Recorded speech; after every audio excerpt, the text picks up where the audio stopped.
Good evening, everyone. I ask you to come to order. I'm going to call the meeting of December 2nd, Town Council meeting to order. If everybody could find a seat and settle down, we would appreciate it. So you guys in the back, come on in.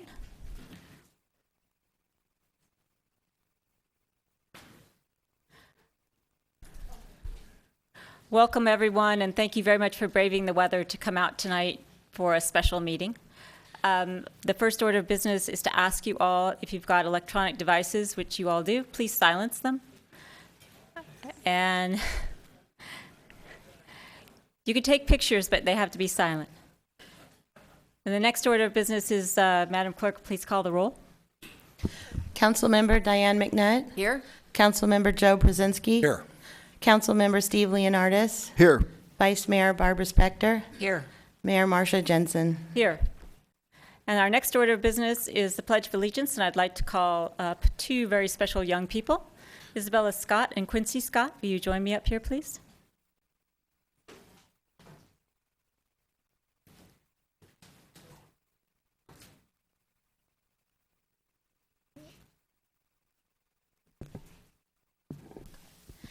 Isabella and Quincy are students at our Los Gatos schools. Isabella is a 7th grader at Fisher Middle School. Her favorite subject is science, and she, I know, is a great club soccer player, and her parents take her all over the place to play soccer. Quincy is a 4th grader at Blossom Hill, where his favorite subjects are English and science. He loves to play the guitar, and both of them love to ski and travel and camp with their family. And I know for a fact that their family is very, very proud of them. Mariko Seak and Jeff Scott, who's somewhere in the audience. So Isabella and Quincy, please, will you lead us in the Pledge of Allegiance?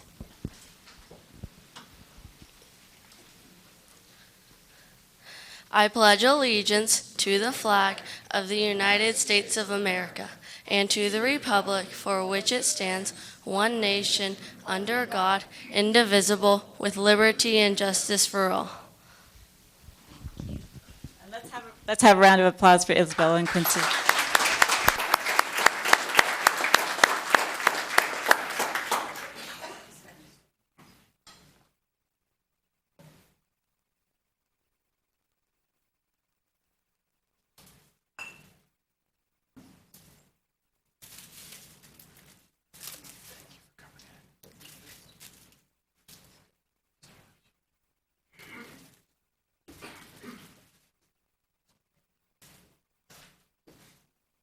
Thanks again. It's not working.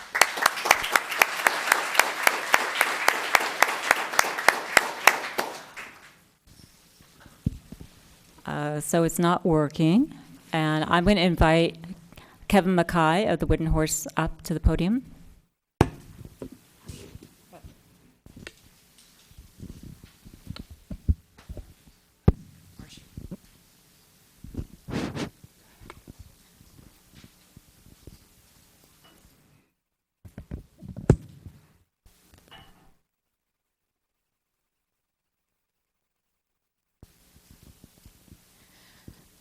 As many of you know, last year, our former mayor, Steve Leonardis, started a great program called Small Business, Big Applause for businesses that have served Los Gatos for a number of years and have become beloved in our town. And it's only appropriate on December 2nd to give the award tonight to the Wooden Horse. And here to get it is Kevin Mackay, the current owner. Wooden Horse has been open since 1971. That's a long time. Mr. Mackay took it over in 2006. As many of you know, it participates in all kinds of community programs, benefits, fundraisers. It has wonderful, wonderful toys. I know personally that when Santa is desperate for that last toy, he does sometimes get desperate. He sends his elves straight to the Wooden Horse. And so thank you so much for being part of our community, especially at this time. So Mr. Mackay, let me give you a proclamation that's been signed by all members of the Town Council that is commending your service to the town as the owner of Wooden Horse. Thank you for being part of our community. Thank you.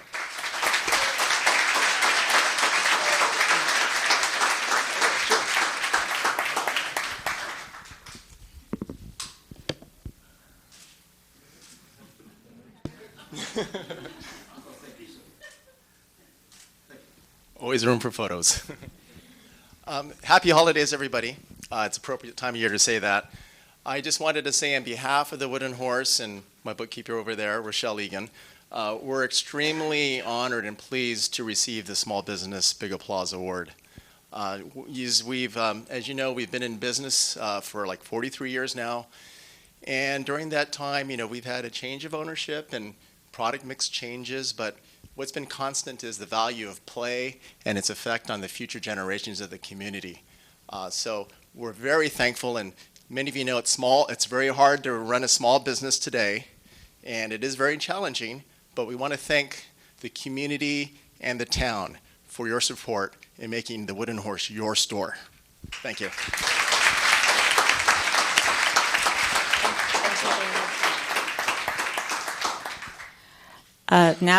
I'm going to ask the council if we can defer our closed session report and other ministerial items so that we can do item 1, and I'm going to do it from here so it's a little easier.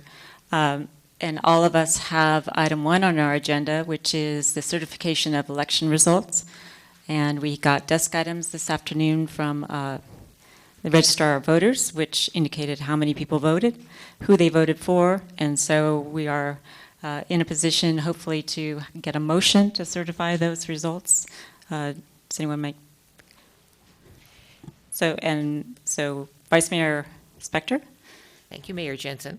I'm going to move to certify the results of the November 4th, 2014 Los Gatos General Municipal Election and declaring the election results. Second. We have a motion and a second. All in favor? Aye. Aye. Opposed?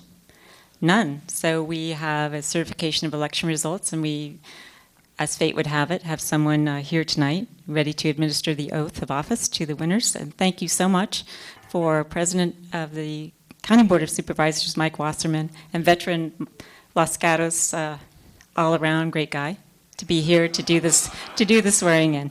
So, Mike. Thank you, Madam Mayor. Wonderful Mayor? Yes.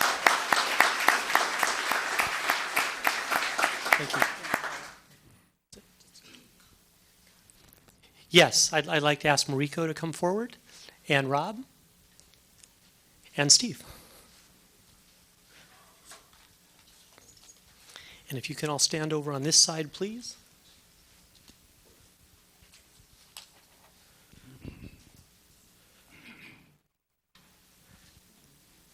And it's an absolute honor to be here tonight to see all of you and be part of this.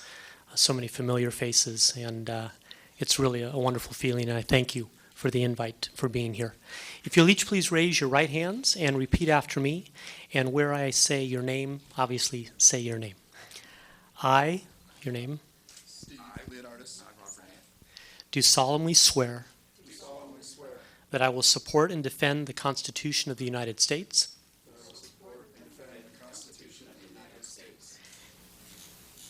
and the Constitution of the State of California against all enemies, And the Constitution of the State of California against all enemies, foreign and domestic. foreign and domestic.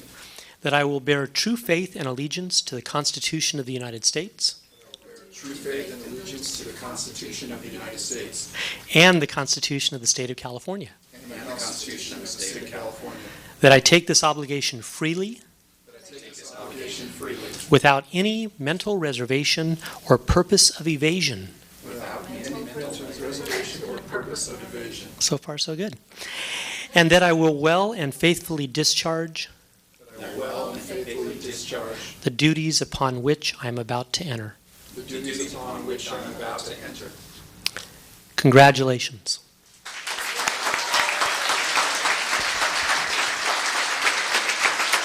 I've got a certificate for each of you. I've got a certificate for each of you.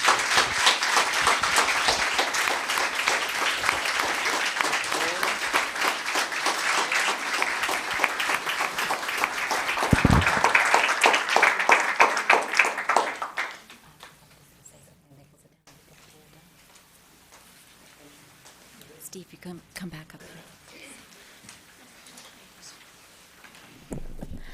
Thank you, Supervisor Wasserman, and welcome new council members.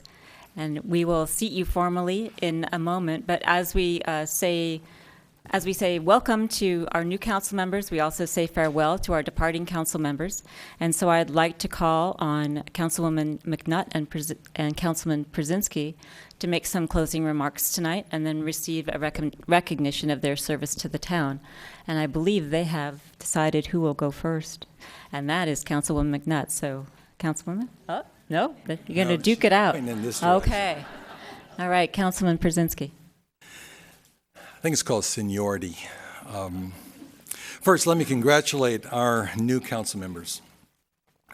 I wish you the greatest success as you serve all members of the Los Gatos community in the positions to which you have been entrusted. It is truly an honor and a privilege to take these seats.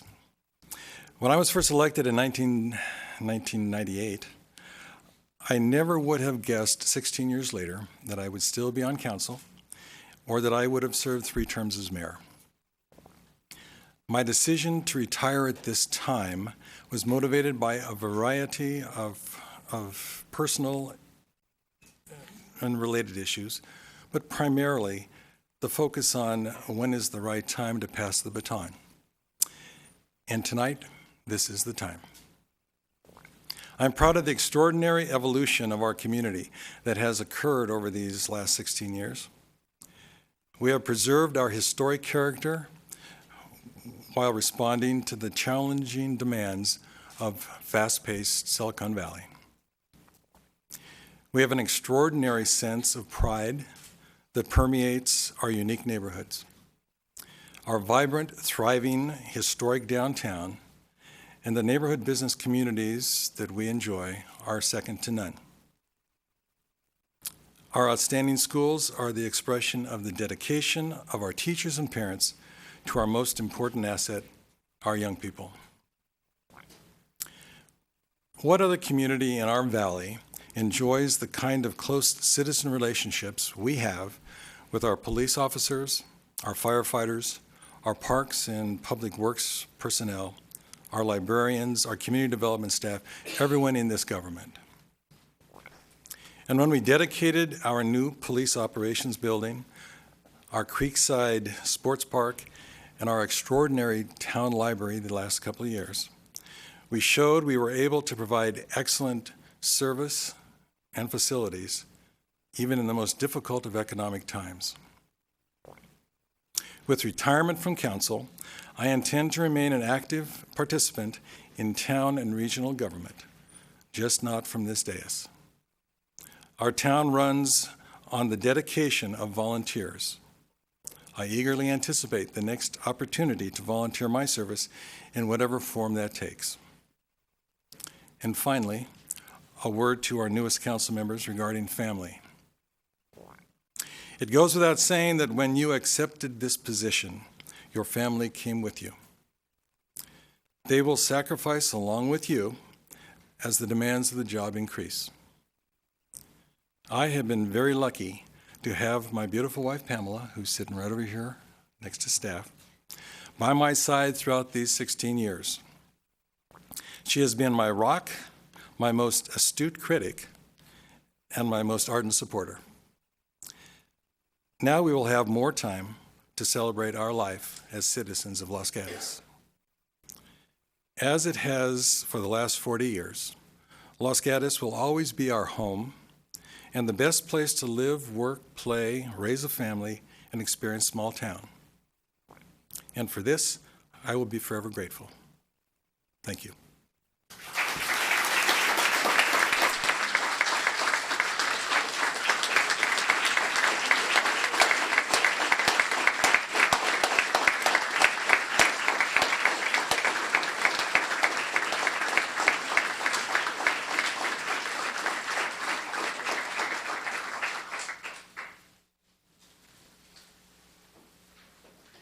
Councilwoman McNutt. Well, now I'm in trouble for going second after that.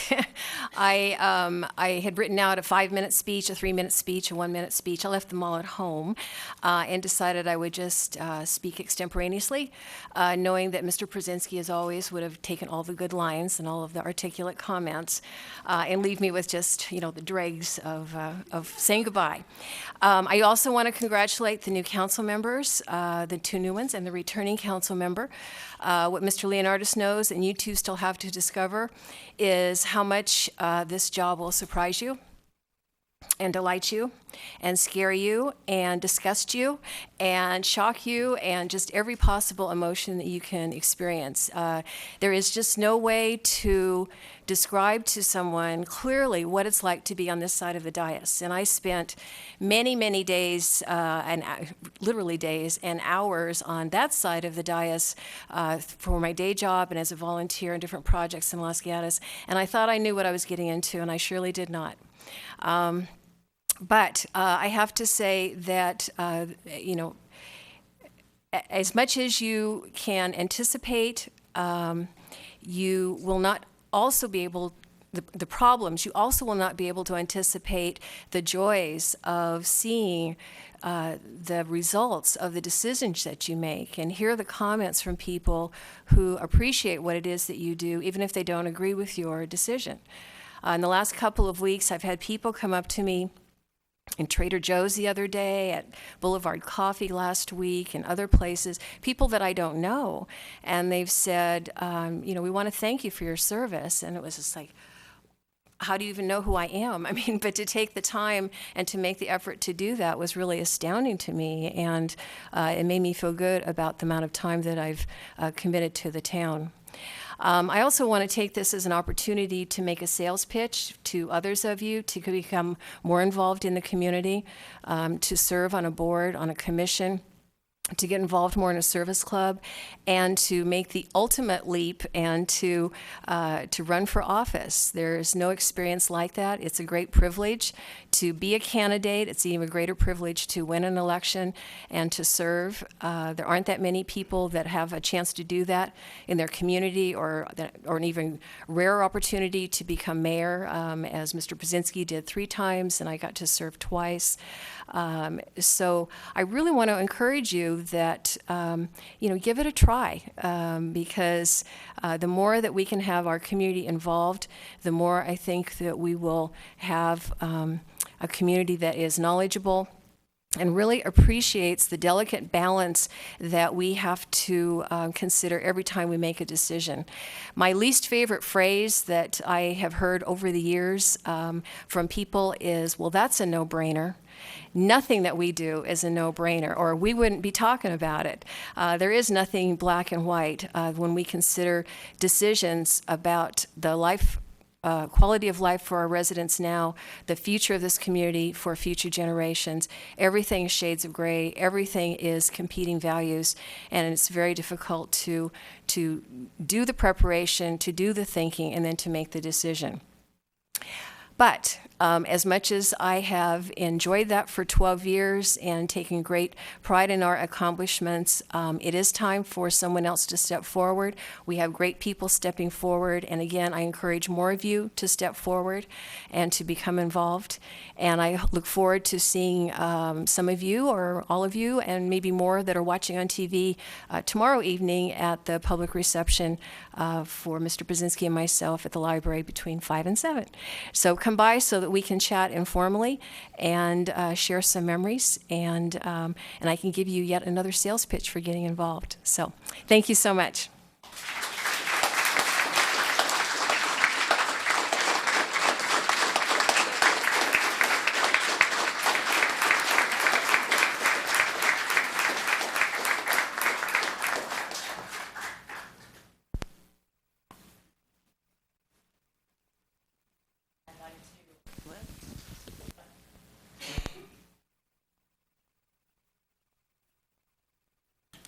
I'd like to have a mic that works, but I would actually like to invite Councilwoman McNutt and Councilman Brzezinski to the center of the dais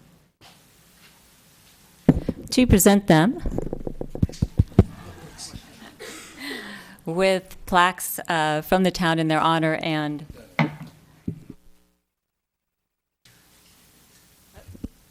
and that was a good workout. Plaques in their honor and name plaques which reflect their service as vice mayor and mayor.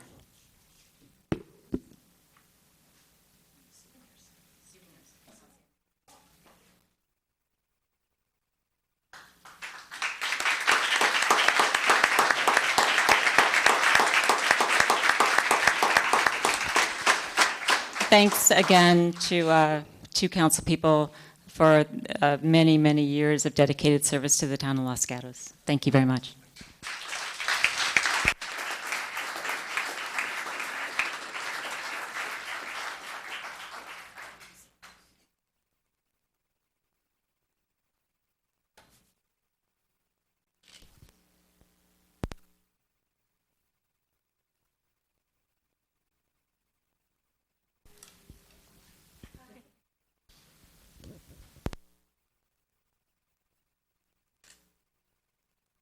I was just going to say no cups full of candy. Sorry. And now is the time to ask our new council members to take their seats on the dais. Rob Rennie and Mariko Sayak.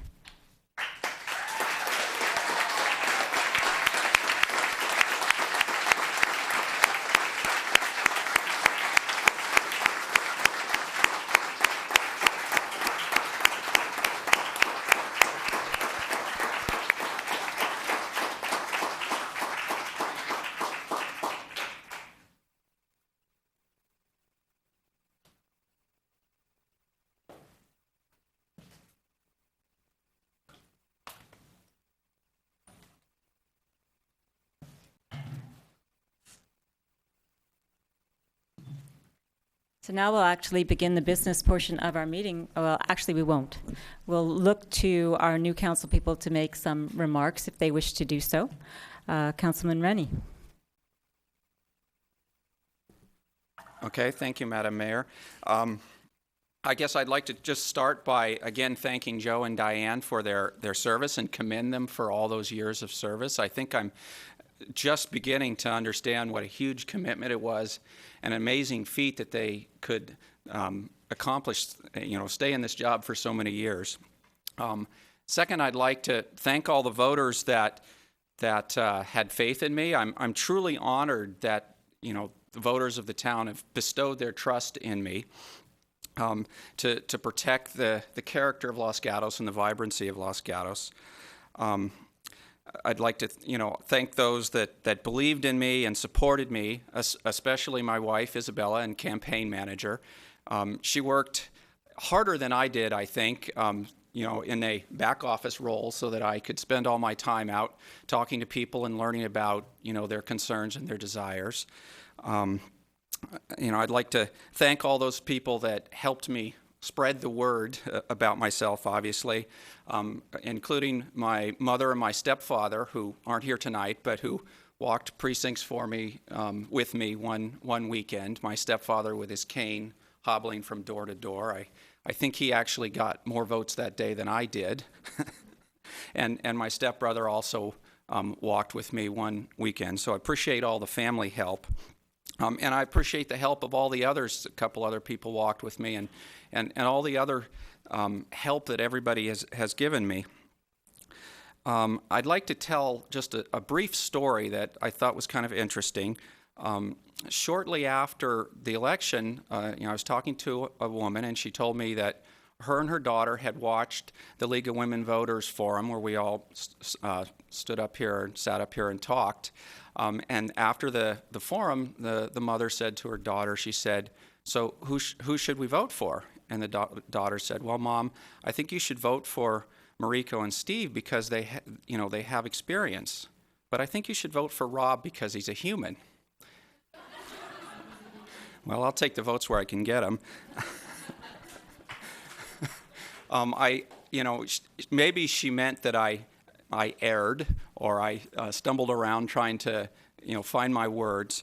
But I hope that what she really meant was that I was personable and approachable person so that the people of Los Gatos will feel comfortable coming to me with their concerns and their desires. and their problems so that I can be their voice on the council. So as I gain experience to match Mariko and Steve, I hope that I can continue to be human. And I want to thank all my friends and family for their tireless efforts.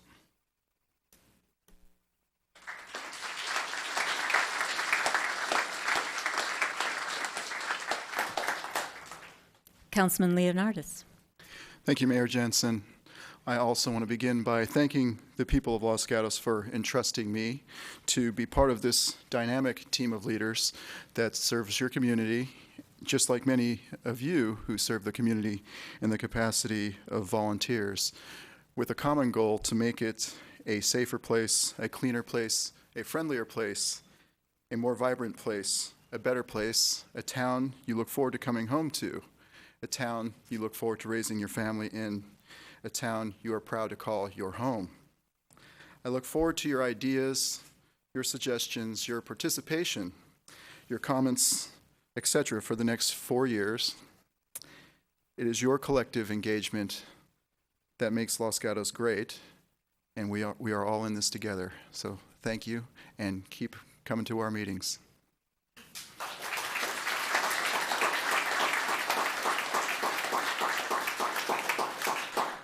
Councilwoman Sayak. Thank you. As both Council Member Rennie and Council Member Leonardis have said, it's truly an honor, and I thank all of Los Gatos for those that have put their trust in us. It sounds like a cliche, but it truly is it's an honor. It's a true honor to represent you, to serve for you, and I take that very seriously. As I've said during the campaign, and as I've done in the past 8 years, I will continue to work towards protecting our town's character and charm. I will work to make sure that all children in all our schools have a clear path towards success. And I continue to be your advocate, and I want to be your representative so that you know that you will always have someone that will be your advocate and work for you. So again, thank you very much, and I look forward to continuing to serve you for the next 4 years.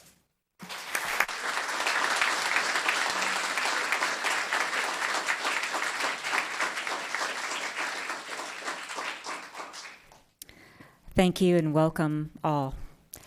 Madam Clerk, can we have a roll call of our new council? Councilmember Rob Rennie. Here. Councilmember Mariko Sayak. Here.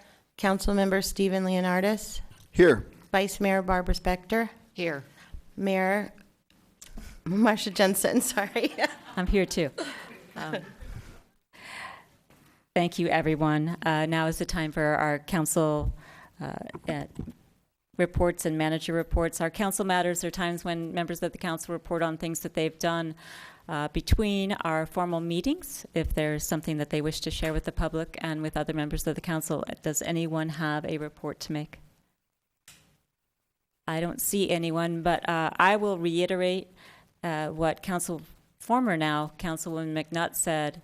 We do have boards and commission openings, and we would encourage those of you that come to our meetings faithfully, that follow town issues, and even if you don't, and you would like to try something new, to apply for one of those positions.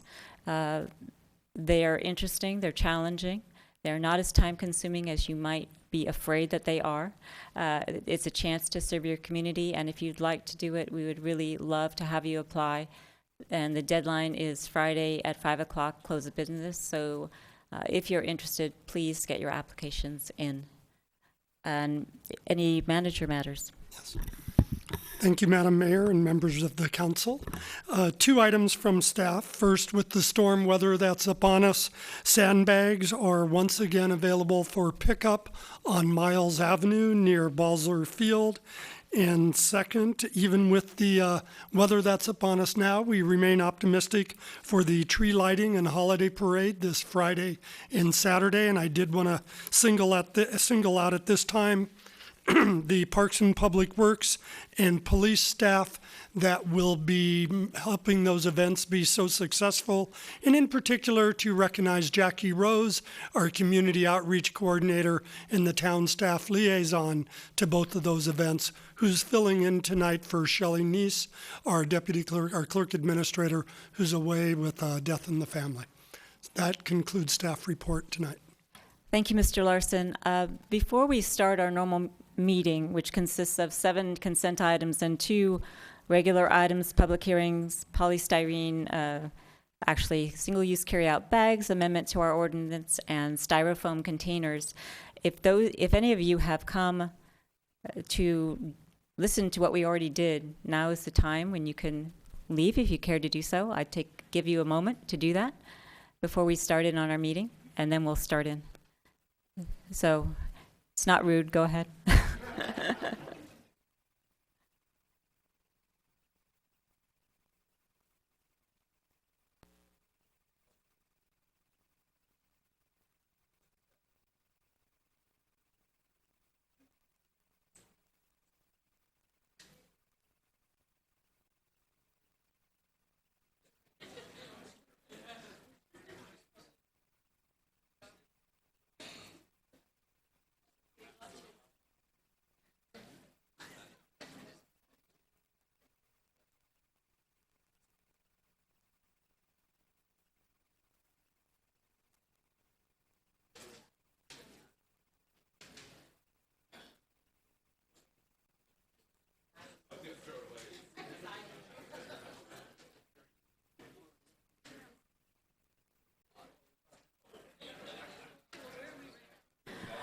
Okay, so if you would actually leave with all deliberate speed, that would be great. We can get on with our meeting.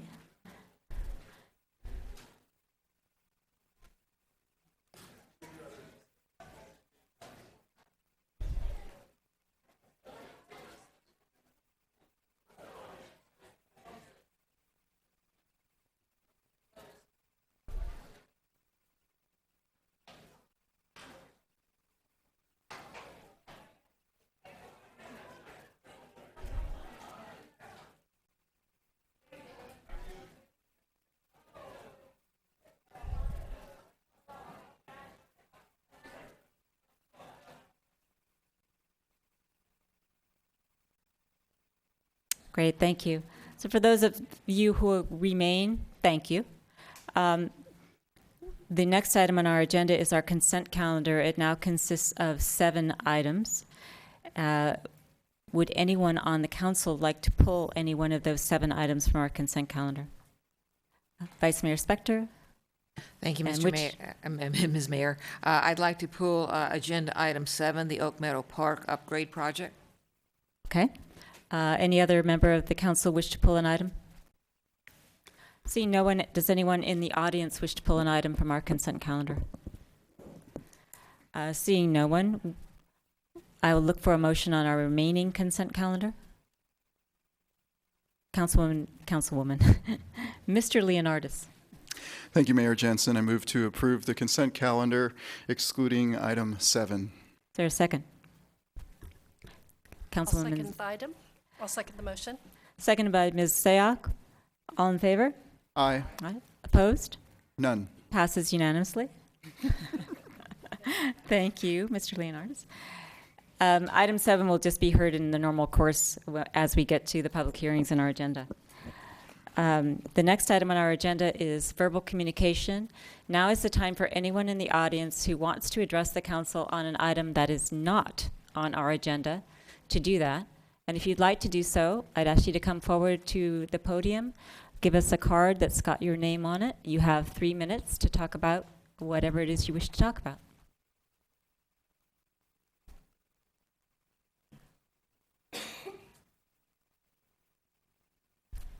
Sorry, I don't have a card, but my name is Patrick Ahrens, and I'm with the office of newly elected Assembly Member Evan Lowe, who represents us all here in the town of Los Gatos to the state legislature. And fortunately, he cannot be here tonight. He's at the city of Campbell doing his farewell ceremony there, as he was just previously a city council member for the city of Campbell.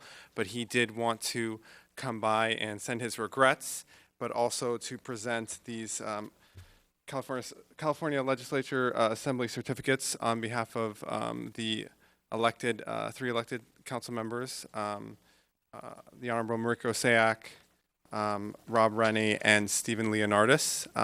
So if I can just... That's very nice. Thank you. Why don't you come on up? If I can just present these to you all. Sure. Or why don't they go down and get them from you, actually? Better photo op. Join the little people.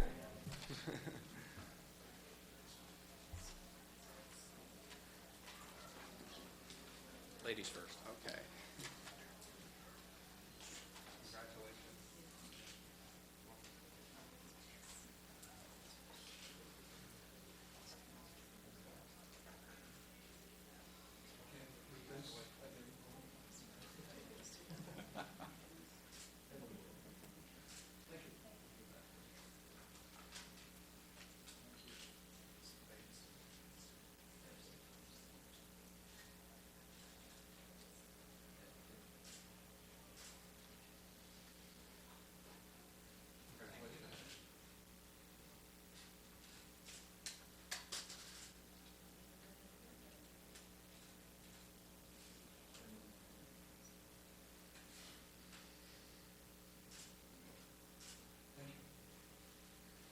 Thank you again, Thank you. Madam Mayor, and I know that the Assembly member looks forward to working with the whole council here in the next upcoming year.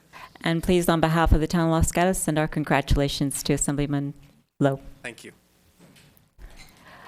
Anyone else that wants to talk to the council about something that is not on our agenda? And again, what's on our agenda is now Oak Meadow Park, which has been pulled from our consent calendar, styrofoam containers, and an proposed amendment to our single-use carry-out bag ordinance. So anyone that wishes to address us on something that I didn't just list, now's the time to do that.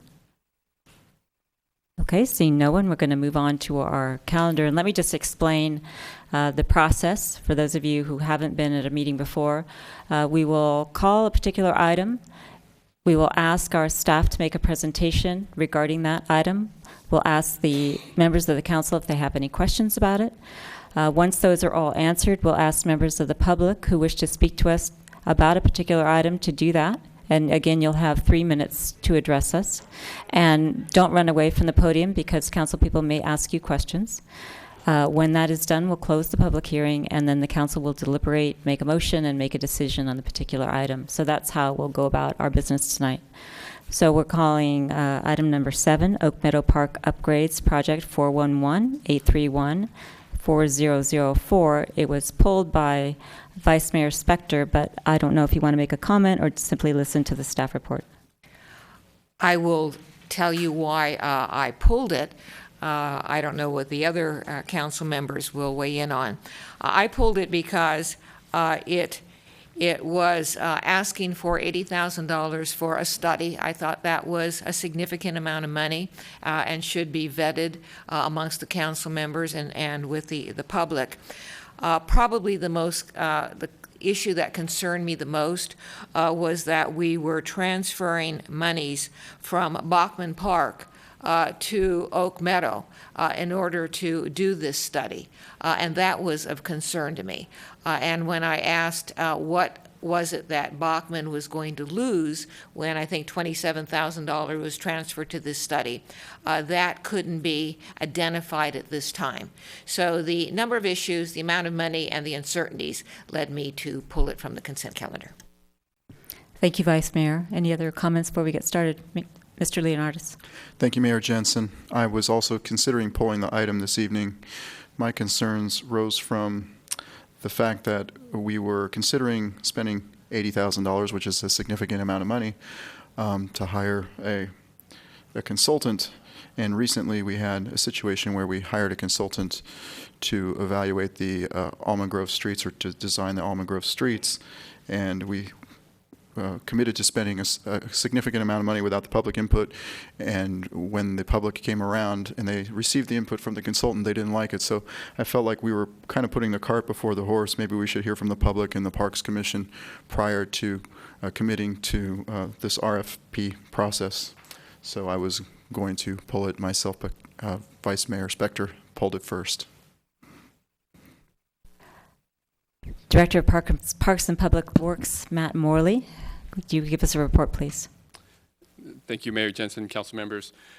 This project is the first part of a more involved capital project for reinvestment into Oak Meadow Park.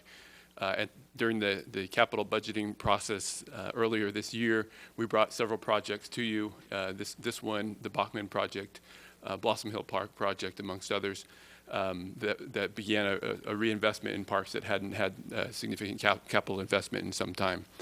When we budgeted for the project initially, we set aside $30,000 in the current fiscal year and an additional sum of approximately $300,000, I believe, for next fiscal year for the initial scoping of the project and the capital improvements. As we got into the evaluations, we realized that because of the size of the park and the involvement and the importance to the community, that the master plan study would be a little bit more significant than we thought. And so we've adjusted that recommendation to $80,000, and that's what we've brought forward to you today. We did provide some alternatives for funding in addition to the shift from Bachman, and we've provided that in a desk item, which is included in your packet. One other item of note is we did have a discussion on this item with the Parks Commission last night at their meeting there to provide them the initial information. They did have some questions about the scope of the project and where it was going. There was not an action item, it was an information item for the commission at that time, with a commitment that we would be back with them along the way to provide additional information and, more importantly, to garner input from them on what they saw the needs in the park. With that, that concludes the staff report. Questions for Mr. Morley? Mr. Leonardis. Thank you, Mayor Jensen. So, Mr. Morley, this was presented in our council report prior to the Parks Commission even having an opportunity to weigh in on it. Is that correct, as you just stated? In other words, the first they heard of this was last night, but it had already been in our council report since, was it last Tuesday? We review capital projects with the commissions in general as we're going into the capital project year, so it's certainly something that they were aware of and we had discussed with the commission prior to this meeting. But this is the first that, as this project has gotten underway, that we've had a discussion with them. Yes. All right. Thank you. Councilwoman Sayoc. Thank you. Mr. Morley, if you could just walk me and the audience through the process. Should this be approved, how do you design the RFP so that the parameters of it are something that the community would actually want when a contractor moves forward? So one of the things that we've done is purposefully not set forth what we're looking for in the park. We have some ideas of where there's infrastructure needs, and certainly we'll provide that information to the consultant. But the important part for us is that the consultant do the outreach to the community to see what the community's feels is important for inclusion in this. So that will be multiple steps along the way in the process and is designed into the RFP so that the consultants are well aware that that's an integral part of the RFP. If I may, Madam Mayor, when you're looking at the outreach that you're doing with the community, is that something that the Parks Commission will take on? Is that something that staff takes on? Could you walk me through how you identify which communities and how you actually reach out to them? We'll certainly use the Parks Commission, and that will be a major stakeholder in the project, and we'll have the consultant come to those meetings specifically to talk about the project and to get Parks Commission input on the scope and the magnitude of the project. We'd also look at community meetings to garner input. They may be at the park themselves, they may be at Miles or here in the council chambers, and we would use various outreach efforts, including, for example, Nextdoor as a means of getting information out. We would post at the park where the park users are, so that they have the information that the community meetings are ongoing. Vice Mayor Spector. Thank you, Madam Mayor. If we assume that one of my concerns is the fact that money's being taken from the Bachman budget, and can you suggest to me another process whereby the council could consider this is the Bachman money, this is what we intended to do with Bachman. We're going to take that money from Bachman and we're going to give it to Oak Meadow, where we could have a meeting where we could discuss all those issues rather than just being suggested or told that we're going to take money from the Bachman line item and put it into the Oak Meadow line item.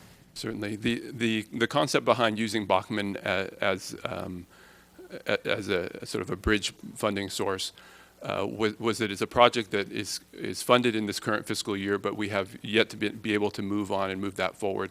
Our expectation is that it would move into a preliminary design phase early in the next calendar year, but not hit construction until the next fiscal year. So in essence, we wouldn't need the funding until next fiscal year for that particular project. The idea was that we would be able to, through the capital budget process, identify the exact amount of funding we need for that project and be able to backfill the funding through the budget process. I think one of the things that you discovered as we were going through the question and answer and identifying the items in the desk item was that the projects as we've scoped them this year are line items in essentially a large budgetary number that doesn't have a whole lot of specificity behind it. And as we design the projects, we get more and more specific with those projects and are able to hone in a little bit more tightly on the dollars and identify what the exact funding might be. The result of that is that sometimes we need additional dollars to complete a project at a scope that we find later is necessary, or in other circumstances we have excess dollars that we're able to reallocate to other capital projects. Councilman Rennie?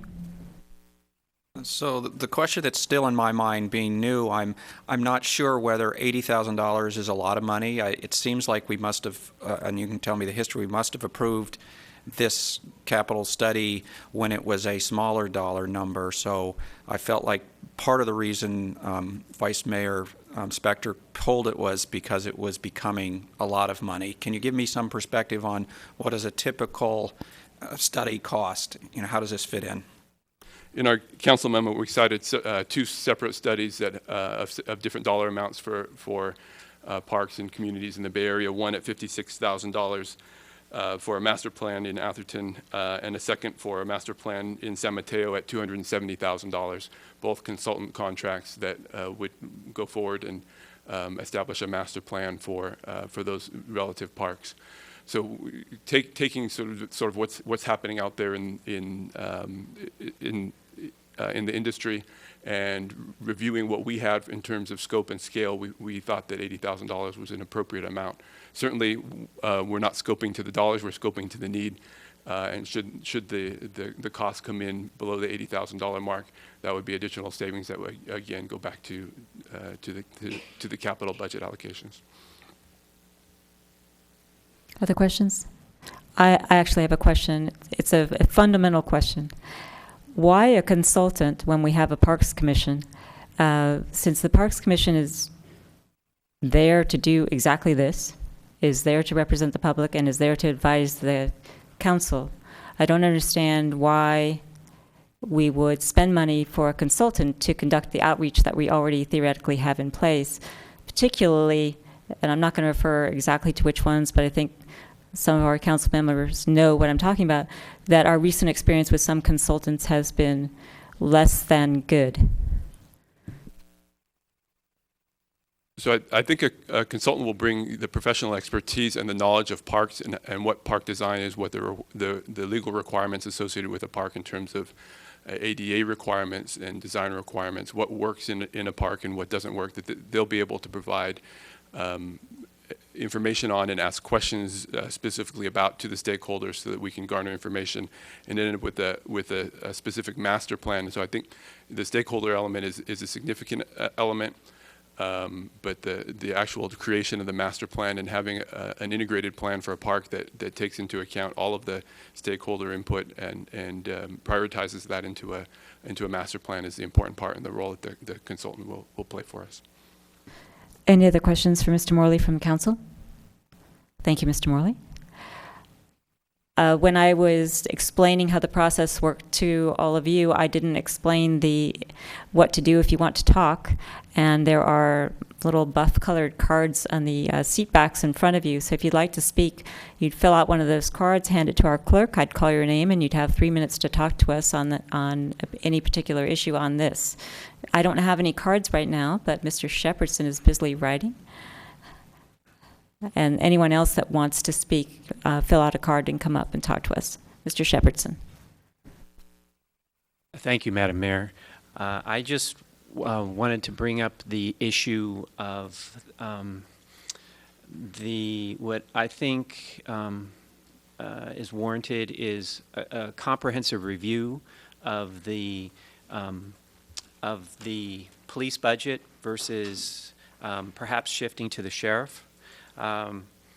Our police budget separate and apart from... Let me stop you for just a second. So we're talking about Oak Meadow Park right now. I'm This sorry. isn't verbal communications, unless you want to relate it back to the police department somehow. No, I apologize. I was writing my notes, so I apologize. Okay, so not on the parks? Anyone on the parks?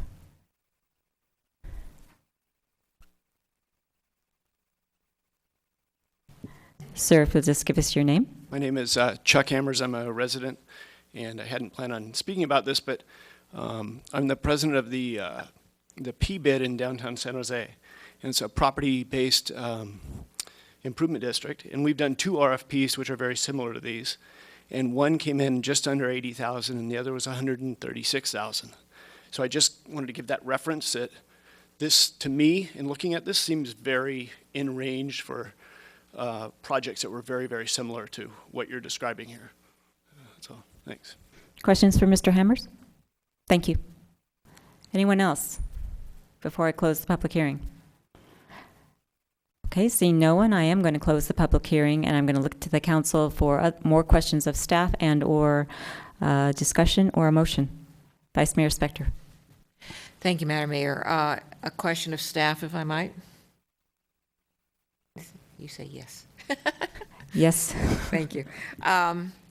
If we assume that, at least for me, the issue of whether or not we should have a consultant remains an issue, the cost remains an issue, the source of the money, what line item we're moving from what spot to another remains an issue. I understand that this council could just approve all of this evening. But what would be an alternative for exploring those issues or exploring this subject as far as timing or, where in the process?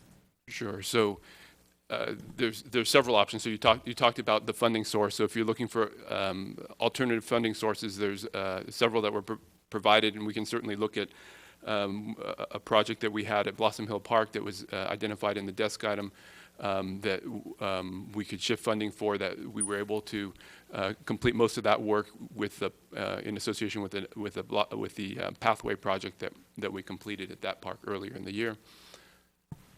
Hang on just a second. I didn't explain my question clearly. If we don't make a decision tonight, what other time and what other process could we make a decision and possibly have more information? Mm-hmm. So certainly you could provide us a date specific or push it back sometime into this fiscal year.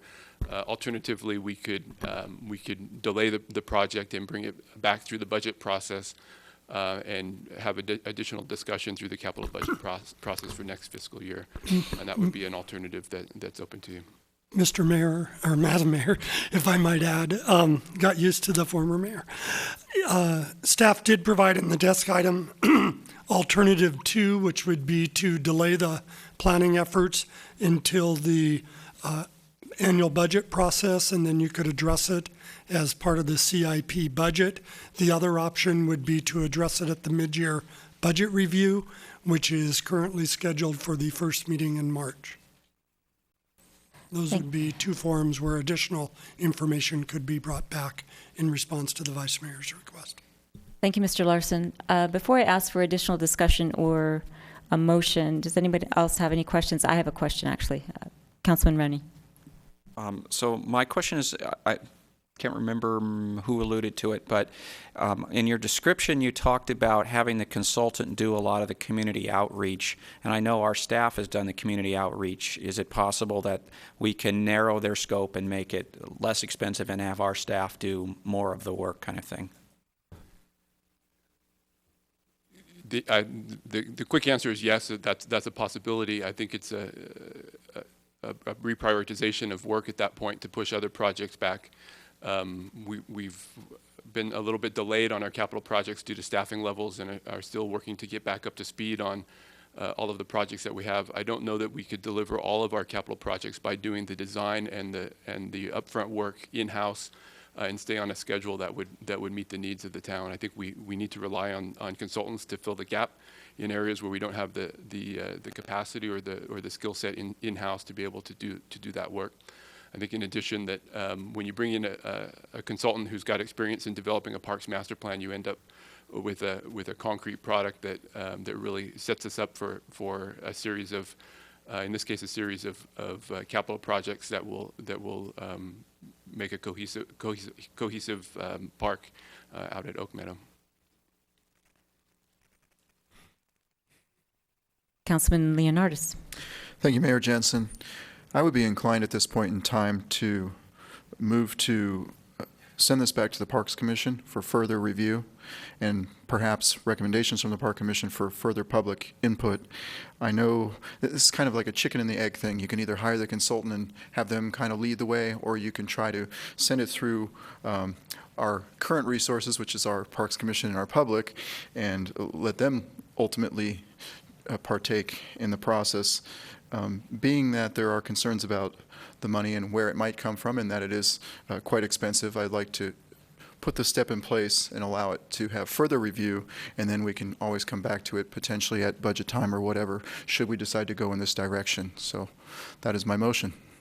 Okay, before I call for a second on that, I want to throw in my question because it may help with the decision or may not.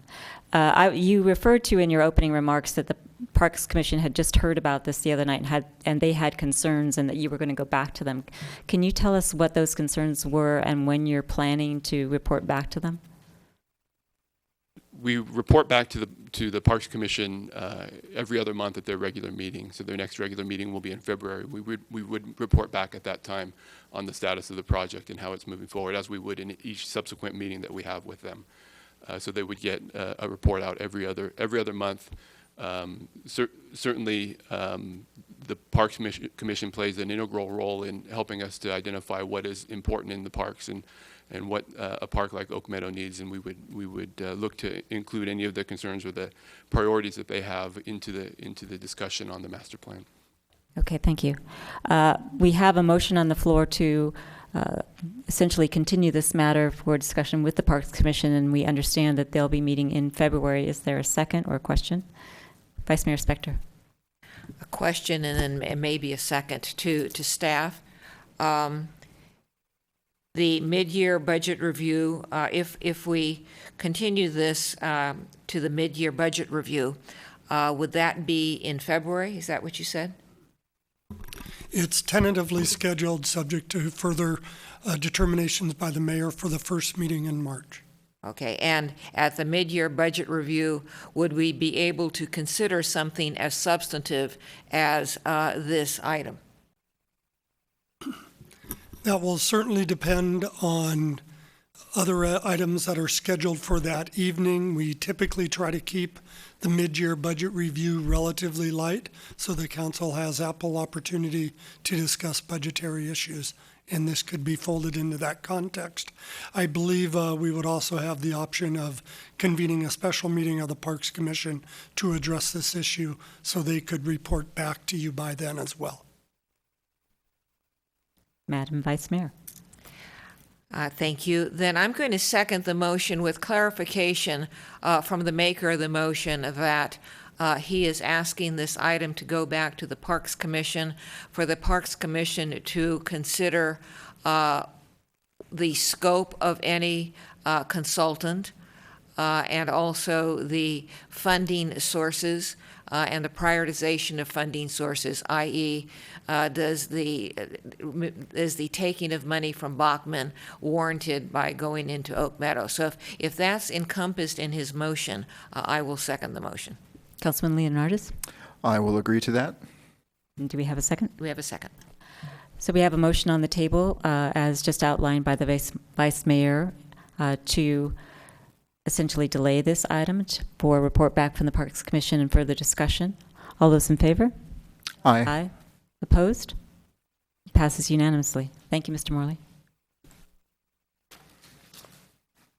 I'm going to move on to item number 8, which is a consideration of an ordinance to regulate the use of expanded polystyrene foam food service containerware. And Ms. Gilmore, you have a report for us? Yes, thank you, Madam Mayor. Good evening. My name is Christina Gilmore, Assistant to the Town Manager. I'd like to advise the Council that a desk item was distributed this afternoon on this public hearing item. The purpose of tonight's meeting, public hearing, is to present the Council with the proposed expanded polystyrene ordinance for adoption. In May of 2013, the Council held a study session in which they provided direction to staff to bring forward a polystyrene ordinance subsequent to a plastic bag ordinance adoption and implementation. The plastic bag ordinance was adopted in September of 2013 and went into effect in February 2014. The purpose of the polystyrene ordinance is to reduce the amount of EPS foam foodware in urban litter and waterways, and to reduce the amount of material that cannot be composted or recycled. Los Gatos is one of 13 cities in Santa Clara County that has participated in a regional effort to reduce the impacts related to EPS foam foodware. The proposed ordinance provides consistency for consumers and retailers. Through working with the City of San Jose, they conducted an environmental review and completed a program initial study and adopted a negative declaration that found that the model ordinance that we are discussing tonight that would be prohibiting the use of EPS foam foodware would not have any significant effect on the environment in accordance with CEQA. Currently, 9 local agencies within Santa Clara County have adopted the polystyrene ordinance. The most recent city to introduce their ordinance was the City of Campbell, which introduced it to their council on November 18th. The ordinance would prohibit the use of disposable polystyrene foam food and beverage containers for dine-in serving or takeout prepared by food vendors. The ordinance does not include any type of materials or food that would include uncooked eggs, fish, meat, or poultry, or disposable foodware that includes but is not limited to plates, cups, bowls, trays, or clamshells. Prepackaged foods in containers or wrappers would not be included. The initial study has provided 2 additional options for the council to consider in adopting this ordinance. The first would be to prohibit the sale of empty polystyrene foam food serviceware, and the second would be to prohibit the sale of polystyrene foam ice chests or coolers. The alternate language for this ordinance is included in attachment 3 in your packet. Cities who have adopted these 2 alternate ordinances include Sunnyvale, Los Altos, the Santa Clara County, and Mountain View. If adopted, staff is proposing that the ordinance take effect on June 1st, 2015. A June 2015 effective date will allow any businesses affected by the ordinance to deplete their current stock and find suppliers who can provide alternative products. Public outreach will be conducted through the following methods: through our town website, our What's New and Next Door, a direct mailing to our business license holder database, and through the Los Gatos Chamber of Commerce. This concludes my presentation, and I'm available to answer any questions. Thank you. Questions for Ms. Gilmore? Councilman Rennie. I have a couple lines of questions, but let me start with, so I like the regional effort, and I think we should try to match what's going on around us to make sure that we are not giving our businesses a disadvantage. I noticed you didn't mention the County of Santa Clara, so they have passed the regular plus the ice chest, correct? Correct. So the other towns around us, you mentioned it went to Campbell, but do we know what Campbell has done? I think Campbell proposed the model ordinance without the addition of the ice chest or banning the sale of polystyrene empty containers within retail outlets. And how about the city of San Jose, which is next to us? San Jose is proposing a phased ordinance. So right now, the first phase of the ordinance bans the use of polystyrene for food vendors. And I believe they have a second and third phase that will go into effect sometime in 2015 for larger retailers. Thank you. Councilwoman Sayak. Thank you. I have two questions. The first, with regard to the actual environmental benefits are clearly stated in the negative declaration for the polystyrene. The question is, why did staff decide to just limit it to the restaurant use and not, why is it your recommendation to include the ice coolers as well as sales outlets? What was the thinking behind there? Those two recommendations are alternate recommendations. We try to always provide the council with alternatives to any ordinance that the council may be considering. So it would be up to the council's discretion whether or not they wanted to expand the ordinance as has been laid out within the negative declaration. So you have before you multiple options. The first option would be to ban the distribution of polystyrene foam foodware containers for dine-in or takeout facilities. The second option would be to expand that to include ice chests and coolers, and then the third option would be to expand that ordinance to include the sale of any empty polystyrene foam foodware containers at any retail outlet. So, for example, those outlets could be a Costco or a CVS pharmacy or a Lucky's or a Safeway. Okay, and if I may, my second question. One of the purposes was to remove products, the use of materials that cannot be composted or recycled. So do we have, with our existing services in town, with the alternatives identified, are those recyclable in our current contracts with our waste disposal? And the second is, has any neighboring city looked at a composting program town citywide so that these materials would be diverted from the waste stream? I can't speak to the current contract the town has with our current waste hauler, so that's more information that I would have to research and provide to the council. And as far as composting programs, I know that multiple jurisdictions do have composting programs, but of course that is dependent upon the contracts with their waste and recycle haulers, and I can't speak to any specifics for that. Okay, thanks. Councilman Leonardis. Thank you, Mayor Jensen.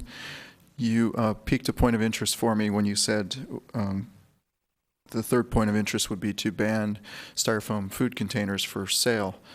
And I thought about the styrofoam plates. I thought about the styrofoam cups. Would those be considered those styrofoam food containers you're referring to? That's correct. Okay. And another thing that popped in my brain was styrofoam packing peanuts. I don't know if those are still legal or not, but has it been thought of or explored in banning those styrofoam packing peanuts? I don't recall if the negative declaration goes so far as to include that type of product within it.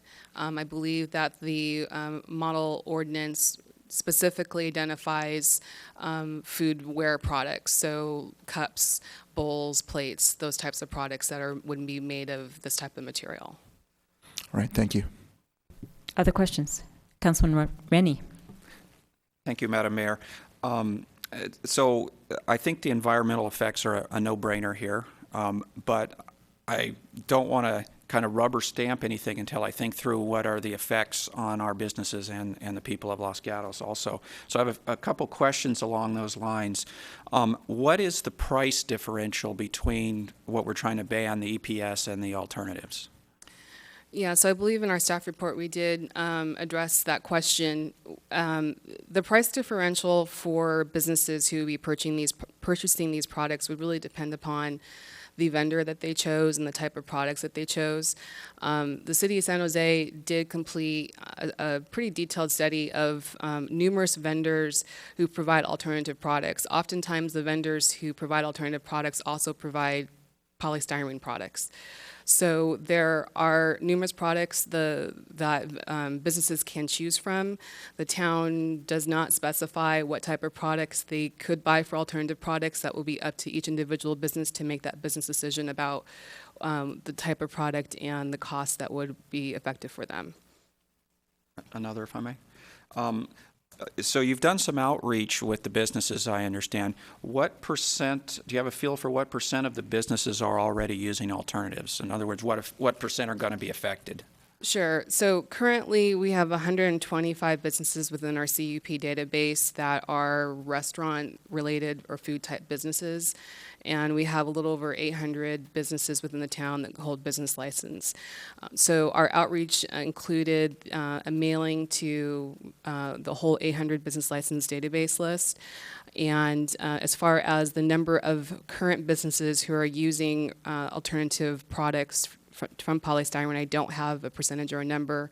We did do some outreach over the summer. We had a summer intern who did some knock and talks throughout the downtown and encountered multiple businesses that are already using alternative products, but we don't have any specifics on how many within the town currently do. Another? Thank you. So you also held a fair, I understand, where you brought the vendors in to introduce them to all the businesses that would have to buy these. What percentage of the businesses participated, and are you planning to have more fairs? Sure. So we held a fair on August 25th in conjunction with the City of Campbell. The fair was held within the City of Campbell at the Orchard City Banquet Hall. We did a mailing to our full business license database, and we didn't have any Los Gatos businesses attend. There were several City of Campbell businesses that did attend. So, I'm sorry, what was your second question? Do you plan on holding another fair now that let's assume we pass something that they will now know it's imminent and we got to get with it? Absolutely. We can, staff can always coordinate additional outreach that would include mailings and any information that businesses would need. And if it is the council's desire for us to go beyond mailings and hold another fair, we can certainly work to coordinate something of that nature. Okay, thank you. I have a question, sort of a follow-up question. I thought that I had read in the staff report that the alternate packaging was same cost or in some instances even cheaper than the styrofoam. Did I read that correctly? Sure, and it really depends upon the type of vendor that businesses buy their packaging from and the type of packaging. So I can't give you a price range, but I know that many of the vendors that we spoke to at the vendor fair that we held had numerous products that businesses could choose from. Some of those products could be cheaper than polystyrene. Some might be slightly more expensive. It really is just dependent upon the business, what type of product they like to purchase and what they feel is right for their business. Other questions for Ms. Gilmore? Thank you very much. Once again, I have no cards on this issue. Does anyone want to talk to the council regarding this? Is this on this one? Okay, you're up. Mr. Hammers. This is what I actually came to speak about. My name is Chuck Hammers, and I own Pizza My Heart here in town. And, typically I don't like things that change one town from another city, making it different. But what I like about this is that you're going along with most of my other cities. And this makes it, in fact, easier for me. And once we had a couple cities change, the easiest thing for us to do is change the entire chain, because what we want is consistency. So in essence, we've already done the styrofoam, and we found it was really no logistical problems, and it was not a financial burden at all. So I applaud you for going forward and matching your neighboring cities.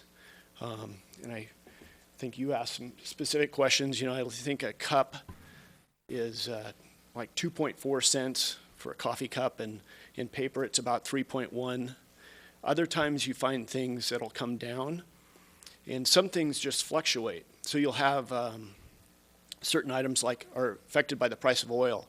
So you have the plastics will go up and down. So sometimes compostable will often end up much cheaper than a plastic. So in the end, when you're looking at a cup of coffee that's $3.50 or whatever they're charging now, the half cent really doesn't really make a difference in all this. It all washes out. So I applaud you and hope you pass it. And I don't know if you have any questions or not. Thank you, sir. Any questions? Mr. Rennie? Thank you for educating us with extra information. That potentially you can't answer this question, but it's along the lines of sort of matching up with the other cities. So it sounds like you're okay with our main proposal to ban it as a takeout food kind of deal. Do you have any insight into whether ice coolers or sale of it in our area would be inconsistent with what else is going on around? So I don't sell ice coolers, but I do have a lot of experience.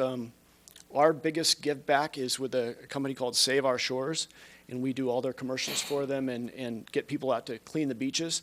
And ice coolers are the #1 problem that they identify, those and cigarette butts, because they break apart and they get little pieces all over the beach. So me personally, the less styrofoam ice coolers out there, the better. Thank you. Any other questions? Thank you, Mr. Hammers. Kent Okazaki. I couldn't ask for a better segue. My name is Kent Okazaki. I'm here to represent Save Our Shores, and I do appreciate the council bringing this item to your city's attention. As the previous speaker mentioned, we do numerous beach cleanups, over 400 a year. You can almost guarantee on certain beaches that there will be a broken styrofoam ice cooler left, at least one, on the beach. On 4th of July, it's obviously dozens. The regrettable part about styrofoam, not just the ice coolers, but the styrofoam foodware also, is that it doesn't deteriorate, but it breaks down into such tiny pieces that you just can't pick them up. When the cities of Santa Cruz and Monterey, those counties, went down this road and did their EPS container bans, we immediately saw a drop-off in the number of foodware items that we were picking up at each beach cleanup. We're talking on the order of 50% over the period of 2 years. Unfortunately, we have a third category that we track, and this is styrofoam pieces, things that don't fit in any, it's not a cup, it's not a plate, it's not a fork, whatever. It's just styrofoam pieces.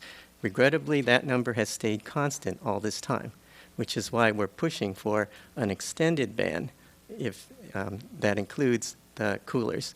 In Santa Cruz County, they actually go a little bit further. They target peanuts, they target packing materials, the other containers that are made of styrofoam, perhaps for shipping purposes. I notice that's not on your agenda, but just as a point of reference, that's what's done there. In conclusion, we do appreciate your council's efforts. I know there wasn't any discussion here tonight of the environmental issues behind styrofoam. It's certainly brought up in the negative declaration. I will just throw out one item which I think is very important and no doubt may be on the minds of some of the people here.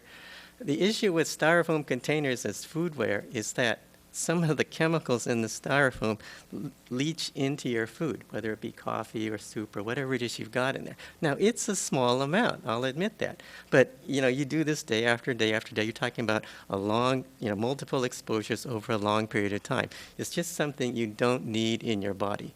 So that's the reason why we target styrofoam food containers. For what it's worth, there's a little twist here. Sorry. That means you have 30 seconds. Notice we're not saying don't use disposable food containers. So that means whatever you pick will still end up in the waste stream, whether it's paper or some other soy-based recyclable product. They'll still be there in the waste stream. So we're not saying this will reduce your waste stream. We're not saying this will reduce your water quality pollution problems. There'll still be stuff in the water. There'll still be litter and trash on the ground that gets into storm drains that then goes out to sea. All right. Let's see if there's any questions for you. Questions for Mr. Okazaki? Thank you, sir. I have a question. Did you have a question? Okay. I'm sorry. Wait a minute. Councilman Leonardis has a question for you. Thank you, Mr. Okazaki.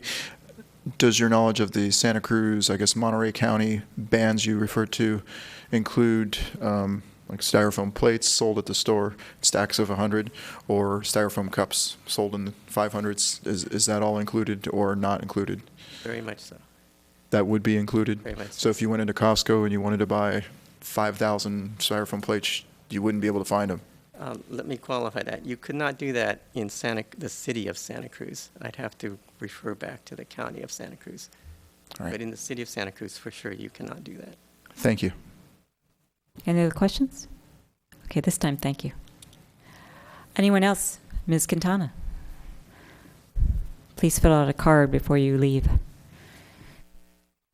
I will do that. Lee Quintana, 5 Palm Avenue. I just wanted to encourage you to consider the extended ban to include the sale of cups and styrofoam dinnerware type things from places like Safeway, drugstores, etc. I think it's easier to do this kind of thing in one fell swoop rather than doing part of it and then coming back and later on maybe adding something else to it. And I do have a question though. I was just curious why plastic dishware was not included in the ordinance. Thank you. Any questions? Anyone else? Okay, seeing no one, I'm going to close the public portion of the hearing and look to the council for any questions that they may have of staff. Councilwoman Sayak. Just a reminder from staff, the noticing and the public outreach that you did over the summer, was it specific to the restaurants providing takeout containers, or was there also outreach that indicated that we would also look at retail sales of the takeout containers as well as ice cooler chests? So in our mailing, we included everything before you today to let people know that the ordinance could possibly include ice chests and coolers in the sale of polystyrene containers. So we did include that language in the outreach. And if I may, one more question. I know that we did receive 2 comments in our packet. In any of the conversations you or our intern had, was there anything of significance that that we should know about? My recollection from earlier this summer from our intern when they conducted the outreach was that a majority of the businesses were overwhelmingly supportive of the proposed ordinance. I believe there was only one business within the town that reacted a little bit negatively to it, but we haven't done any specific outreach to that business since then to find out what their concerns are. So that is in my tickler file. So if this ordinance is approved tonight, I will make sure to reach out to that business specifically to assist them in any way. But overwhelmingly, we received a positive response. Other questions? Thank you, Ms. Gilmore. I will now look to council for discussion and or a motion. Councilman Rennie. I'll go ahead and make a statement and see how the rest of the council members react to it. So I do think this is an important ban that I guess not mentioned, but one of the reasons for doing this is to get litter out of the water stream, and we actually have a goal to reduce litter in our stormwater. And if you look at further into the negative declaration, the EPS, since it breaks into little pieces and is so light, it becomes more concentrated into the water. You get at least 3 times as much you find in the storm drain than you do in average litter on the street. So I think it's a good idea. I would go back to my statement and sort of in the beginning that I'd like to kind of match up with the jurisdictions around us, not to give our merchants disadvantages. So my thought is to be in favor of the recommendations 1 and 2, adopting the negative declaration and introducing the ordinance to ban the takeout. I also think that we should go ahead with the alternative number 2 to ban the ice coolers, but I am hesitant to ban the sale from our merchants and actually go with alternative 3 and ask them to come back in six to 12 months, when we see where the other jurisdictions around us go, to possibly add that. Thanks. Would you like to convert that to a motion? Yes. Do I need to be more specific, or is that No. good enough? Oh, thank you. We have a motion on the floor to approve the ordinance with the inclusion of ice chests, but not the empty containers. Do we have a second? Vice Mayor Spector. Thank you. I will second, and even though I hate to do this piecemeal, do the part with about returning with regard to the retail wares in 6 months, if that's okay with staff. Yes, staff is okay with that. Thank you. And Mr. Rennie, was that acceptable to you, the 6 months? Yes, it is. Thanks. Okay, so we have a motion and a second. Discussion. Mr. Schultz. Madam Mayor, if we could just get an amendment to that motion that the ordinance can be read by title and summary only? Yes, we can. Ms. Rose. Oh, by the motion maker. Oh, it's included in their motion? Yes. Okay, not that they actually have to read it. Okay. Once it's, so the process is, and this is especially good for the new council members, for ordinances, if you don't in your motion include that it can be read by title and summary only, then you actually have to read the entire ordinance out loud after the motion is made, second, and moved. So including that in your motion, then once the motion is approved, the clerk can read the summary and title thereafter, and we can forego the whole ordinance reading. So that's why I just wanted to make sure it was included in the motion and the second, that we can read it by title and summary only. Okay, thank you. Mr. Rennie, would you like to include that, or would you like to read the entire ordinance? I will include that. And the seconder? Well, I think as a new council member, he should read the entire ordinance. Probably so. But I'll include it in my second. All right, so we have a motion to adopt the ordinance with the inclusion of the ice chests, a 6-month delay on the empty containerware, and including referring to it by title and summary, and a second. All in favor? Aye. Aye. Opposed? None? It passes unanimously. Now, does Ms. Rose read it? Okay, Ms. Rose. Ordinance of the Town of Los Gatos adding Article 3 to Chapter 10 of the Town of Los Gatos Municipal Code to prohibit the use of polystyrene foam disposable food service container ware by food providers. That was spectacular. Okay. And I think we are finished with item 8, correct? Okay, we'll move on to item 9, which is a somewhat related item. It's an introduction of an ordinance amendment of the Town of Los Gatos Code, amending Chapter 11, related to the single-use carry-out bags, and the amendment consists of eliminating the step-up from 10-cent charge to a step up to 25 cents from 10 cents. We're keeping it at 10 cents. With that, Ms. Gilmore. Thank you, Madam Mayor. You have before you a recommendation from staff to introduce an ordinance amending Chapter 11 of the Town Code related to single-use carry-out bags. The proposed amendment would eliminate the 25-cent fee increase for the purchase of single-use bags effective January 1st, 2015, and keep the 10-cent bag fee in place to be consistent with state law and neighboring communities. That concludes staff's presentation, and if you have any questions, I am available to answer them. Questions for Ms. Gilmore? I don't see any. Thank you. Actually, I'll ask you to clarify. You said consistent with other communities. Other communities who have adopted a single-use carry-out ban have remained at the 10-cent fee, correct? Correct.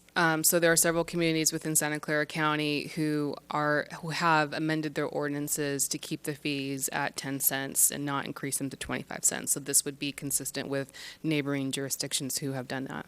And one other question, I know the state of California has adopted a statewide ordinance. Is the 10-cent fee consistent with the state law? That is correct. Okay. Other questions for Ms. Gilmore? Vice Mayor Spector.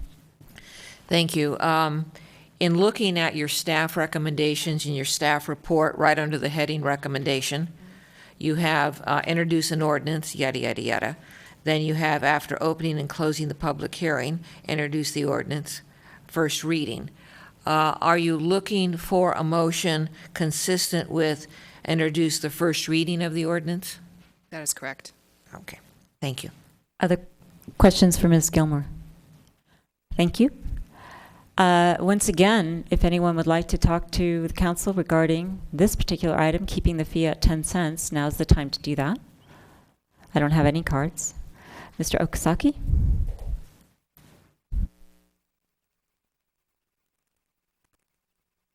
Thank you very much, council members. The issue of bag bans is very near and dear to our hearts. Save Our Shores was one of the first groups to initiate the push for bag bans in Santa Cruz County. The environmental impacts, trash impacts, water quality impacts, general blight on the community, and lack of conservation of resources are all well known. The specific point that I wish to address is the 10-cent charge, and it's an obscure point, but believe it or not, there's a lot of thinking behind that charge. The idea is it's designed to introduce to the person, the consumer, us, when we go to the store, a decision point that didn't used to be there. In other words, before you go to the store, you make your purchase, you get your stuff, and you're gone. What we're saying is, whoops, let's slow that down, stop, take a moment, think about what you're doing as you carry those things away.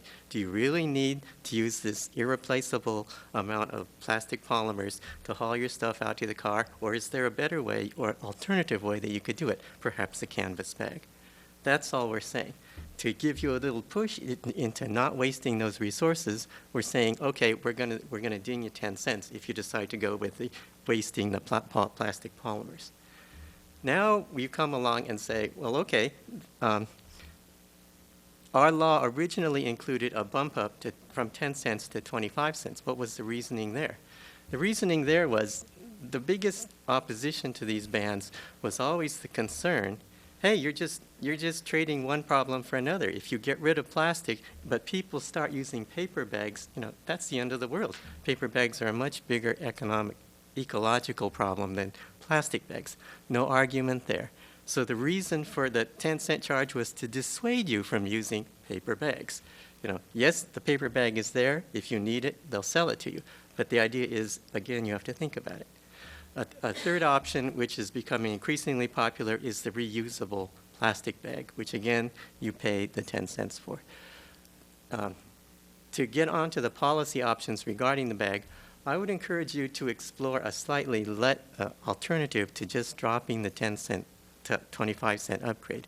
I would encourage you to put in a provision in your ordinance to have staff collect and review the data that's already being collected by your merchants.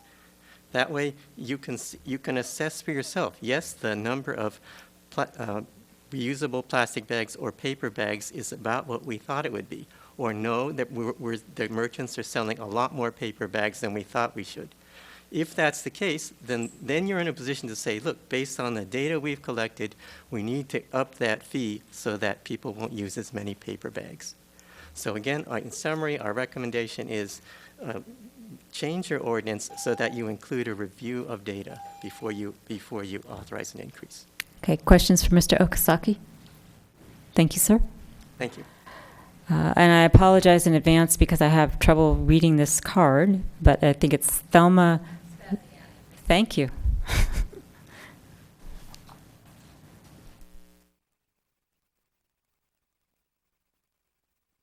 I just want to point on using the paper bags. They are recyclable. I do shop. I recycle everything. Cans, bottles, papers, mail, everything. And those are my containers to recycle. I don't use plastic. We don't have them anymore. But I think most of us who get those go right back into the recyclable position. I've been in Los Gatos 46. I'm in Charter Oaks 41 years. And I find I just did a massive order on email, and I had 20 bags, and every one of them will be used for recycling. So there's not a complete loss, and I would like to keep it at the 10 cents because I think that's affordable for especially seniors when you have many bags. So my suggestion, keep it at 10 cents. Okay, thank you. Questions? Well, thank you. Oh, Mr. Leonardis. Thank you, Mayor Jensen. I think in our town code, if I'm not mistaken, there is a provision for low-income people to be exempted from paying the 10 cents. Is that correct? So, I've never heard of it. okay. If you are in the store and you feel like you are in that category, whatever that category is, and I don't know how that's defined, but you can mention that to the clerk and perhaps they would waive that 10 cents for you, or potentially the 25 cents. Well, 10 cents is no problem. Taking my own bags, if I'm going, I'd have to go with 8, 10 bags when I market, so 10 cents is not a problem. So thank you for the thought. All right. Thank you. Thank you. Anyone else? Ms. Ladd, then Mr. Shepherdson. Hello, Natalie Ladd. I did want to answer your question, Mr. Leonardis. I was at Trader Joe's the other day, and I asked about what about low income that can't pay for a bag, and they said the only people that qualify for that is if they have a card. I think he said EIC or something that implies you get food stamps. So that is the only way you can get that price waived. I'm okay with the 10-cent cost. I don't agree with the 25 cent, but what I'm concerned about is where the money is going. I would love if there's a way, we could be the only town that would do this, have that money be invested into a program that would help us clean up, or to go towards something, not just a profit, because from what I understand at this point, it just gave all the stores a 10-cent profit per bag.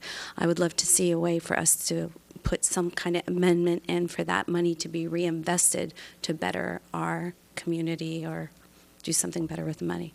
Thank you. Questions for Ms. Ladd? Okay, Mr. Shepherdson.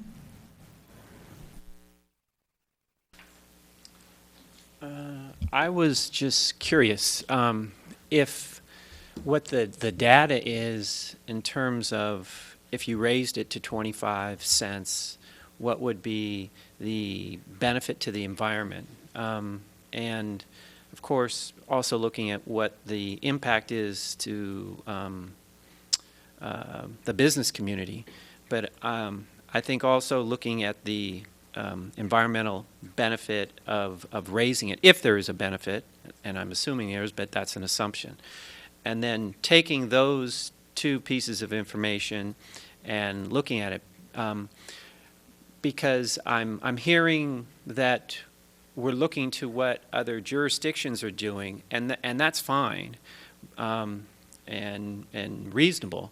But I also think that we should not just be locked in to what other jurisdictions are doing, and because this may be, or there may be on other matters, situations where we want to go farther than what other neighboring communities are doing. Thank you. Questions? Thank you. Yes, sir. Can you just give us your name, please? Dave Weissman, Francis Oaks. I support raising what it costs to get bags from supermarkets. I've noticed in the last 6 months when I'm waiting in line, whether it's Lenardi's or Whole Foods, people are a lot more conscious now of bags and bringing in their bags when they come into the store. And I think by giving people a financial incentive, okay, so you're going in, you take in 2, 3 bags. That's not a lot of money, but it just tweaks you.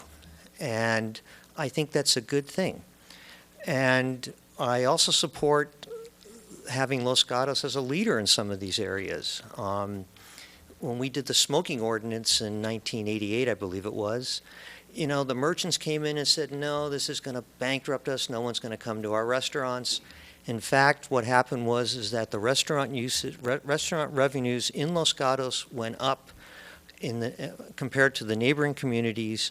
Everybody finally got on board when the state made all restaurants non-smoking, but we were the leader, and I think it's important for us to be a leader here too.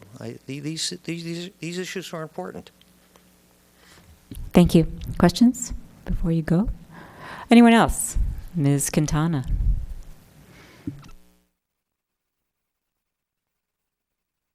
I'd just like to ditto what was just previously said.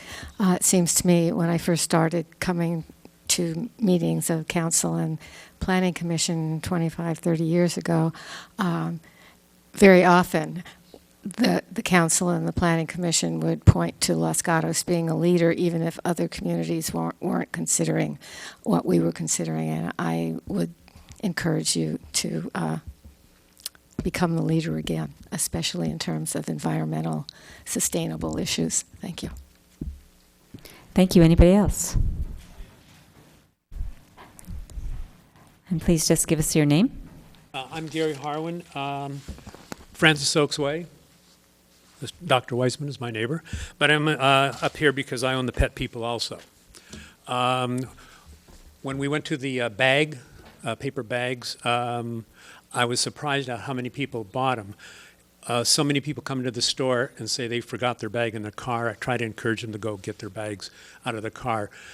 We decided to also have available for sale a standard carry-out bag for $2.99 with our beautiful logo on it, and also a freezer-style bag, same configuration, for $4.99. On the freezer bag, $2 goes into the Nike Animal Rescue Fund.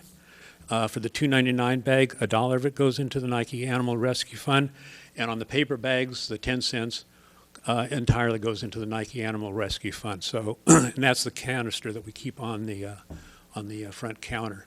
So, from the standpoint of our business, none of that money goes to the bottom line. The cost of the bags is what we keep. The rest goes into the Nike Animal Rescue Fund. Thank you, sir. Questions? Thank you. Anyone else? Okay, seeing no one, I'm going to close the public portion of the proceedings and ask Ms. Gilmore to come up if there's questions that council has for staff. And now is the time. Anyone? Councilman Leonardis. Thank you, Mayor Jensen. So going back to what one of the speakers said about them going into Trader Joe's and them requiring them to have, I think it's called a SNAP card in order to get the bag. Is that what our town code says, or is there specific language that says that, or is Trader Joe's just acting upon its own ideals in this situation? That is correct. Councilmember Leonidas, our current ordinance does specify for any individual who is enrolled in California state welfare programs such as Women, Infant, and Children, which is also known as WIC, they have to show their card to the cashiers at the stores, and their bag fee would be waived. So we did designate, I think it's WIC, and then there's another California welfare program, and the name of it escapes me right now, but it is specific to those programs. Okay, thank you for clarification on that. Other questions? Councilman Rennie? I think you said this, but it's been a while. Let me re-ask. So all the other jurisdictions that had a similar ordinance like ours that was moving to 25 cents, they've all changed it so that it will stay at 10 cents. Is that correct?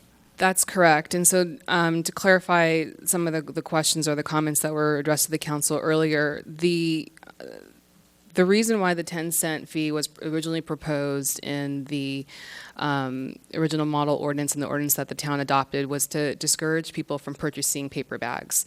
So not only were we adopting ordinance that would prohibit the distribution of thin plastic bags, but it would also encourage people to use reusable bags, to bring their own bags as they shop. And the 10-cent fee was seen to be sort of a discouragement to people for using paper bags. The 25-cent fee increase was included in the ordinance as a provision if, in case the ordinance doesn't take, if people still continue to request bags or forget bags, then the 10-cent fee would increase to 25 cents, so it would make it more of a financial discouragement for people to forget their reusable bags. The cities of San Jose, Campbell, Los Altos, several cities in the Santa Clara County have determined, and Mountain View is another one, have determined in just their observation of retail outlets that are participating in their ordinance that the sale of paper bags has gone down, and that's anecdotal information. I don't have hard data to share with the council tonight. So that would result in the changing their ordinances to not increase the 25-cent fee because they're proving that the plastic bag ordinance is working in all these multiple jurisdictions. Any other questions for staff? Commissioner. Councilwoman Sayoc. Thank you. So I noticed that in our ordinance, section 1140.40.040 is record keeping and inspection. And one of the questions that I had in my mind looking at this right now is that instead of having anecdotal information based on what our neighboring communities are, before we make any changes, how easy or how difficult is it to actually go through the records to see if the 10 cents actually changed purchasing behavior within our own town? Is that something where we would have to go to each individual merchant to go through their information, or is this something that's submitted to us that we can easily review? That is correct. So the ordinance has only been in effect for approximately 10 months. It went into effect in February 3rd of this year. Since the ordinance went into effect, the town has not reached out to any of the businesses to ask them for their record keeping. So if we were to do that, we would have to reach out to all of the retail businesses that currently sell bags and ask them to submit records to town staff for review. So that's correct, yes. Thank you. Other questions? Thank you, Ms. Gilmore. Now look to the council for a discussion or a motion. Vice Mayor Spector. Thank you, Madam Mayor. First of all, I want to commend those people who stayed here this evening and who made presentations. I'm surprised, quite frankly. I thought you'd all be out of here doing whatever it is you do. So the fact that you presented and the quality of your presentations, I truly appreciate. Having said that, I'm going to move to introduce the first reading of the ordinance amending single-use carry-out bags by title and summary only, and ask the clerk to publish a summary no more than 5 days prior to its adoption. So we have a motion. Do we have a second? Councilman Leonardis. I will second the motion, and I would also like to commend Mr. Harwin on his innovative approach to put good use to the funds that are being collected and raise quality awareness. A very novel approach, and that's up to the individual shop owners, I realize, but thank you for that. So I'm going to recognize myself and ask the Vice Mayor, if you look at attachment 3 of our staff report, which is our draft ordinance, the last paragraph, the dates are incorrect. It says 2013, and so would your motion include correcting those dates to 2014? You know what? I forgot to say that.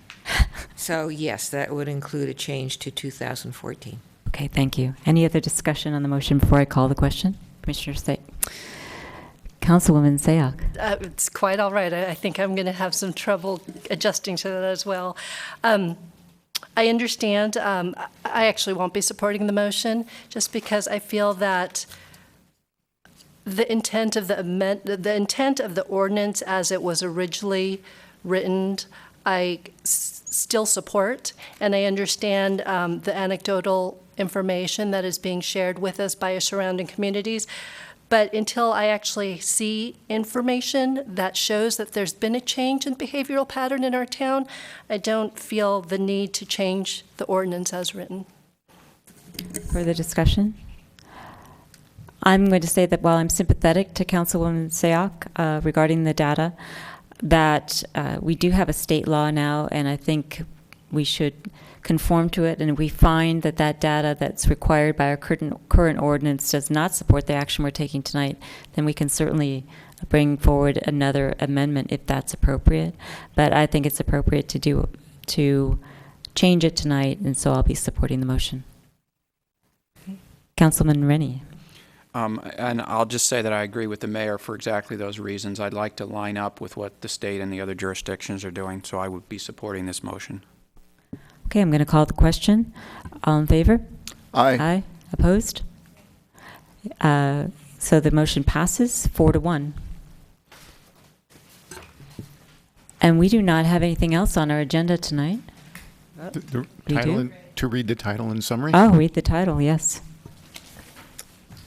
An ordinance of the Town Council of the Town of Los Gatos amending Section 11.40.030 of Chapter 11, Article 9 of the Town of Los Gatos Town Code relating to the regulation of single-use carry-out bags. Thank you, Ms. Rose. Now I think we don't have anything else on our agenda. So good evening, everyone. The meeting is adjourned. Thank you.